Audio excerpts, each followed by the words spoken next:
Sebuah bangsa yang kuat dan berdaya adalah bangsa yang berani dan mampu menaklukkan tantangan-tantangan besar yang dihadapinya. Sejarah kerajaan-kerajaan besar di Nusantara membuktikan bahwa kejayaan dan keberdayaan bisa diraih berkat kukuhnya visi maritim mereka yang mengatasi segala tantangan dan ketidakmungkinan.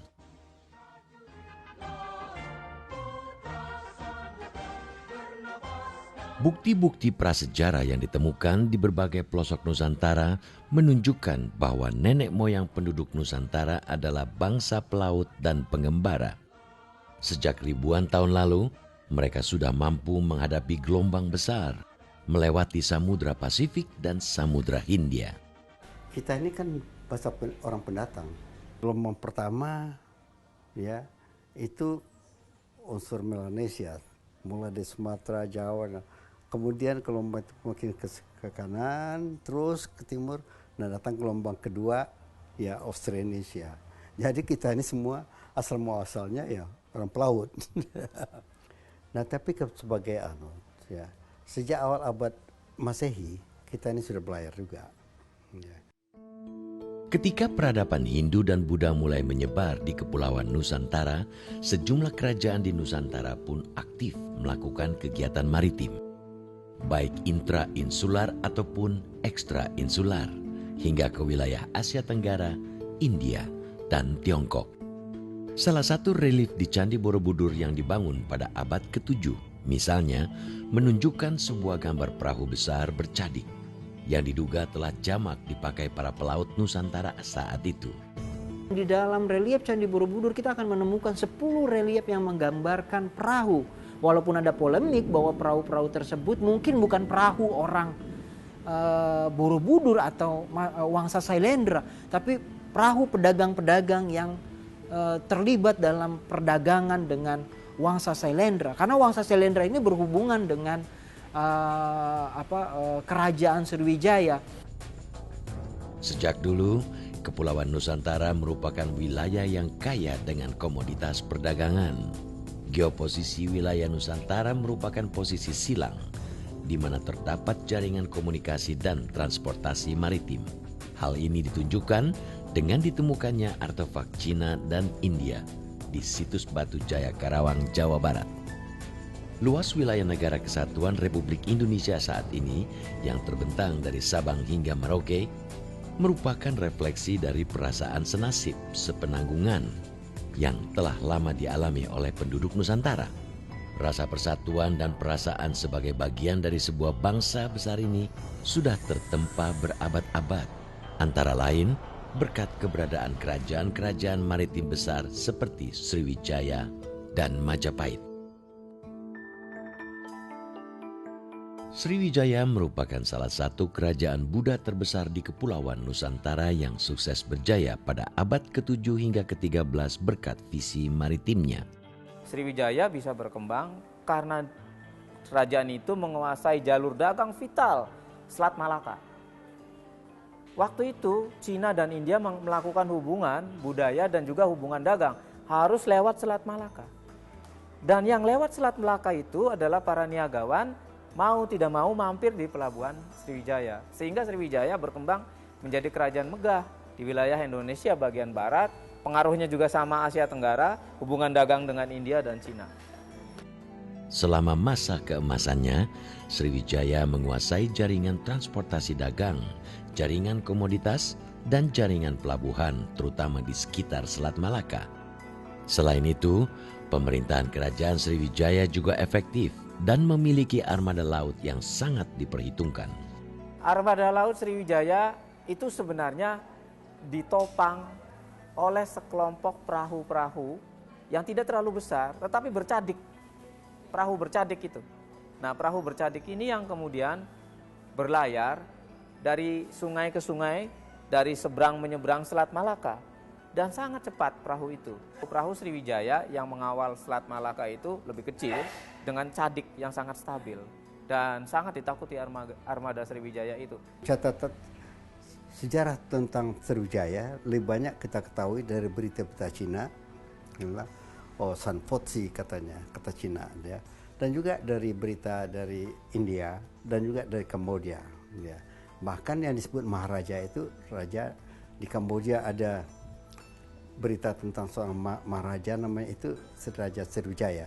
Berarti mereka sudah ke utara. Kebesaran kerajaan Sriwijaya itu dibuktikan dengan berbagai penemuan prasasti. Di antaranya Kedukan Bukit dan Talang Tuo di Palembang, prasasti Kota Kapur di Pulau Bangka, prasasti Karangbirahi, dan lain-lain. Penemuan berbagai bukti sejarah keberadaan kerajaan Sriwijaya ini tidak hanya menunjukkan kebesaran Sriwijaya, tapi juga jejak kemaritiman kerajaan itu.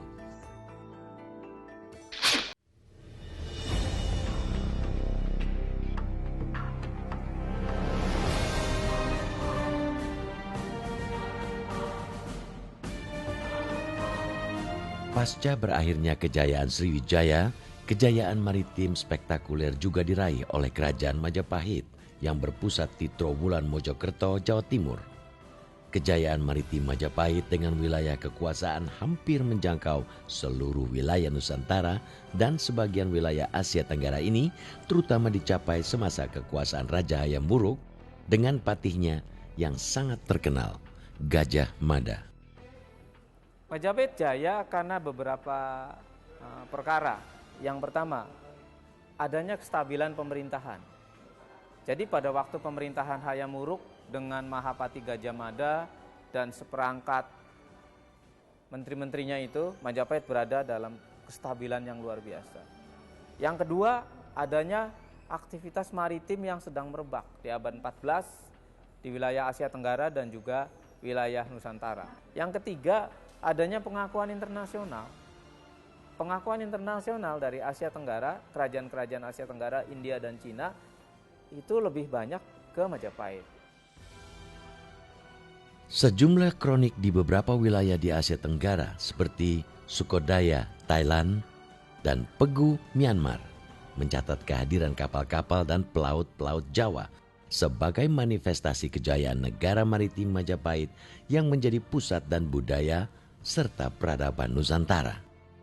Dengan kekuatan maritimnya, Majapahit memiliki modal untuk mengkolonisasi, mengekspansi, dan melakukan penetrasi budaya di wilayah-wilayah lain di luar daerah kekuasaannya. Mengapa Majapahit bisa disebut lebih dikenal di wilayah Asia Tenggara dan hampir seluruh pelosok Nusantara? Karena memang zaman sudah berubah dan hubungan antar pulau pada abad 14-15 itu sangat didukung. Banyak etnik yang kemudian melakukan interaksi, melakukan kunjung-mengunjung antara satu pulau dengan pulau lainnya, dan itu agak beda kalau dibandingkan dengan abad 8, abad 9 waktu Sriwijaya masih berjaya ya, masih berdiri. Mungkin pada masa itu jelas demografi belum banyak. Juga kerajaan-kerajaan atau daerah-daerah kecil di Nusantara juga belum berkembang. Lain dengan abad 14 ketika sudah mulai ramai. Majapahit kemudian mampu menjangkau bahkan sampai ke Aceh sekalipun. Ya, ke Aceh lalu kemudian ke wilayah Sulawesi dan seterusnya itu karena penguasaan mereka terhadap navigasi di samping angkatan perang. Tahun 1336, Mahapatih Gajah Mada mengucapkan Sumpah Palapa untuk menyatukan wilayah-wilayah di lingkungan kawasan Nusantara dalam kendali Majapahit. Sejumlah peneliti berpendapat Sumpah Palapa Gajah Mada baru merupakan sebuah tekad yang bukti-bukti realisasinya belum sepenuhnya ditemukan. Namun, lepas dari segala kontroversinya, Sumpah Palapa tetap merefleksikan visi maritim Gajah Mada yang sangat jauh, terutama terkait strategi dan kebijakan dalam memanfaatkan laut sebagai jalur transportasi dan perdagangan, serta sebagai benteng pertahanan wilayah Majapahit. Sumpah Palapa ini kan sampai sekarang juga menjadi bahan perbincangan yang tidak menemukan kesimpulan yang mutlak. Ada yang semua orang lebih menafsirkan bahwa Sumpah Palapa itu bukan upaya untuk kolonisasi, tapi sebuah gambaran bahwa wilayah jejaring pengaruh dari kerajaan Majapahit itu sebesar yang dikatakan oleh Gajah Mada tersebut begitu. Dan pengaruh itu bukan diciptakan oleh senjata, bukan oleh agresi, tetapi oleh kekuatan intelektual, mengkonsep sebuah PR masa lalu ya, public relation masa lalu, pencitraan masa lalu dalam bentuk theater state. Saat berada di bawah pemerintahan Raja Hayam Wuruk dari tahun 1350 sampai 1389, Kerajaan Majapahit menguasai hampir seluruh wilayah Nusantara. Sebagai kerajaan terbesar di kawasan Asia Tenggara, Majapahit berhasil mengembangkan teknologi bahari dengan membuat berbagai kapal bercadik dan menggunakannya sebagai tumpuan utama kekuatan armada lautnya. Keberadaan kapal-kapal raksasa dengan 3 atau 4 layar yang dilengkapi meriam kecil yang disebut cetbang ini dikagumi kehebatannya oleh para penjelajah dunia di abad ke-14 seperti Rahib Odriko, Yonan de Marignoli, dan Ibnu Battuta. Kita tidak punya bukti tentang kapal yang dimiliki oleh kerajaan Majapahit sebesar apa, karena sampai saat ini bukti arkeologisnya itu tidak ketemu. Tapi kalau kita bahasa sumber-sumber Cina itu menyebut tentang perahu yang disebut sebagai Kunlun Po gitu ya, perahu orang-orang Kunlun, orang-orang dari dunia Melayu, dunia Nusantara, itu bahkan disebutkan bisa memuat sampai 600 orang. Dan muatan barang itu sampai 10.000 ho. Nah, 1 ho itu setara dengan 10 skop. 10 skop gitu ya. Tapi itu bayangan yang real ya. Di bawah pimpinan Laksamana Empu Nala, Majapahit saat itu menempatkan puluhan kapal perang untuk menjaga keamanan perairan Nusantara dari Selat Malaka hingga Kepulauan Maluku. Visi maritim pemerintah kerajaan Majapahit melemah setelah Gajah Mada dan Empu Nala wafat. Tatkala terjadi perang Parekrek pada tahun 1404 sampai 1406, sejumlah kapal Majapahit saling serang satu sama lain. Majapahit melemah. Armada Jawa yang tersisa hanya bisa menguasai perairan Laut Jawa dan jalur laut menuju Kepulauan Rempah-Rempah.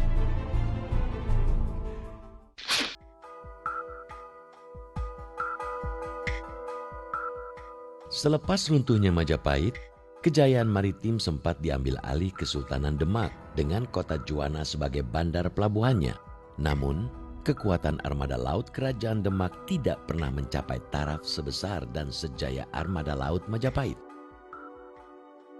Armada laut asing dari Tiongkok perlahan mulai menguasai jalur perdagangan di Nusantara, dan memasuki abad ke-15, para pelaut Eropa dari Spanyol dan Portugis juga mulai berdatangan merapat ke pantai-pantai Jawa. Belakangan, armada laut VOC Belanda ikut memperebutkan jalur perdagangan dan mencaplok sejumlah wilayah di Nusantara. Jadi kita sebenarnya agak surut ke belakang ketika kolonialisme masuk. Hubungan maritim yang sudah terbina dengan baik pada masa kerajaan-kerajaan itu lalu memang agak disengaja rupanya dipaksa oleh kolonialisme, agak mungkin didorong malah ke wilayah pedalaman pulau, sehingga kita lebih memperhatikan sepertinya kita ini terpisah oleh laut gitu. Jadi pulau masing-masing. Padahal pada masa Sriwijaya, Majapahit dan kerajaan-kerajaan Islam kita itu memang dihubungkan, yang seperti digagas sekarang poros maritim itu sudah terbuka, dan sekarang mulai terbuka lagi dan mulai sadar lagi bahwa poros maritim itu sebenarnya penting untuk negara kepulauan seperti kita. Itu mutlak harus ada. Datangnya armada VOC yang menguasai sebagian besar wilayah Nusantara membuat visi maritim masyarakat kian memudar. Pemerintah kolonial Hindia Belanda yang mewarisi kekuasaan VOC berupaya mengalihkan orientasi dan visi maritim masyarakat Nusantara ke daratan. Langkah ini dilakukan pemerintah kolonial Belanda untuk mengkerdilkan potensi masyarakat Nusantara yang pernah meraih kejayaan berkat visi maritim mereka di masa lalu. Bisa dikuasai Belanda. pantai utara dikuasai setelah dihancur dulu ya, lemah, bisa dikuasai oleh apalagi oleh Amangkurat kedua atau keberapa dulu, diserahkan ketika dalam perang itu diserahkan pantai utara untuk oleh Amangkurat ya. Jadi pantai dikuasai oleh Belanda, sudah dihancurkan sejak abad 17, tidak dimungkinkan lagi setelah abad 19. Jadi memang kultur Celsem memaksa orang tinggal di desa-desa. Di sisi lain, untuk menguasai jalur perdagangan dan mengamankan kekuasaan mereka di wilayah Nusantara, pemerintah kolonial Belanda juga tak segan mengadopsi visi maritim yang dulu pernah dimiliki para pemimpin kerajaan-kerajaan besar di Nusantara. Memudarnya visi maritim sebagian besar masyarakat Nusantara ternyata berdampak panjang. Saat penjajahan kolonial Belanda berakhir dan Republik Indonesia berdiri, kedaulatan dan kejayaan bangsa Indonesia di lautan tak seketika bisa direbut kembali.